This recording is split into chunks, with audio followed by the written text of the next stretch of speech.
नमस्कार दोस्तों, कैसे हैं? आशा करता हूं बहुत अच्छे होंगे और अपना बेहद ही ख्याल रख रहे होंगे।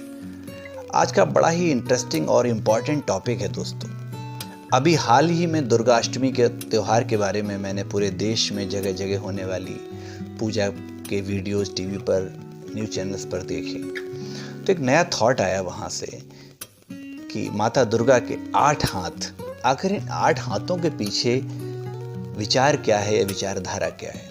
तो जिस निष्कर्ष पर मैं पहुंचा हूं आपसे शेयर कर रहा हूं। अच्छा लगे तो शेयर तुरंत करें और लाइक करें। दोस्तों, जब हम स्त्री और पुरुष की तुलना करते हैं, आदमी और औरत का कंपैरिजन करते हैं, बराबरी करके देखते हैं, तो हमेशा देखा गया है औरत ने हमेशा अपने आप को ऊंचा रखा है। आइए इस थ्योरी से आगे बढ़ते हैं। दोस्तों, बेसिकली हमारी ज़िंदगी में 4 सबसे अहम रिश्ते हैं।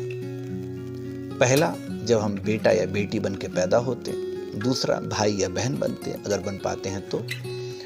तीसरा, जब हम पति या पत्नी बनते हैं। और चौथा, जब हम माँ या पिता बनते हैं। बाकी सारे रिश्ते इन रिश्तों से ही पैदा होते हैं। ऐसा देखा गया है कि रिश्ते बनाने का काम तो पुरुष करता है, लेकिन उन रिश्तों को जिंदा रखना, उन रिश्तों को सींचना, उन रिश्तों को चलाने का काम स्त्री या औरत करती है।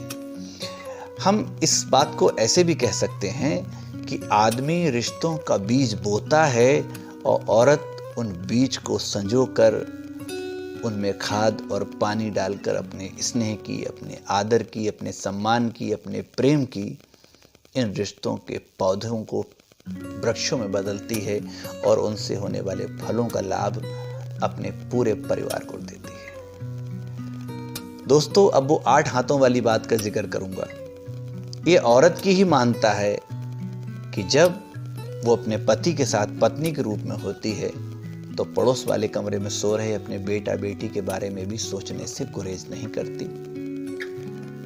जब वो अपने बच्चों के साथ होती है तो अपने बहन और भाइयों के बारे में और उनके बच्चों के बारे में भी सोचती रहती है।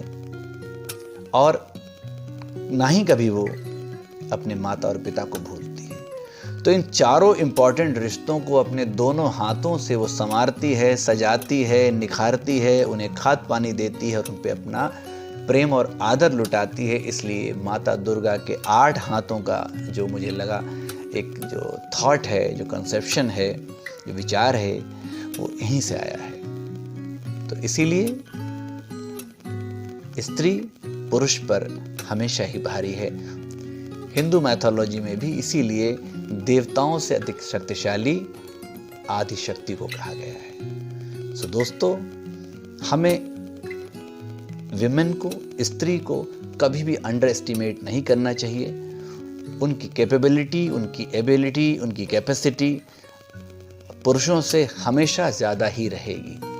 अगर किसी फील्ड में हम अपने आप को उनसे स्ट्रांग या बेटर मान रहे हैं तो मेरा ये मानना है शायद हम भूल कर रहे हैं, क्योंकि उन्हें गॉड गिफ्टेड ऐसी क्वालिटीज़ मिली हुई हैं जो शायद पुरुष को नहीं मिली हुई हैं, और कोई भी पुरुष उनके बगैर अधूरा है। भगवान शिव का रूप अर्धनारीश्वर का है, लेकिन माता गौरी के रूप में पुरुष कहीं नहीं है। एक फ्रेज भी है ना, in every man there is a woman. So दोस्तों, ये थॉट, ये विचार कैसा लगा? अच्छा लगा तो शेयर जरूर करें, सब्सक्राइब करें और लाइक करें।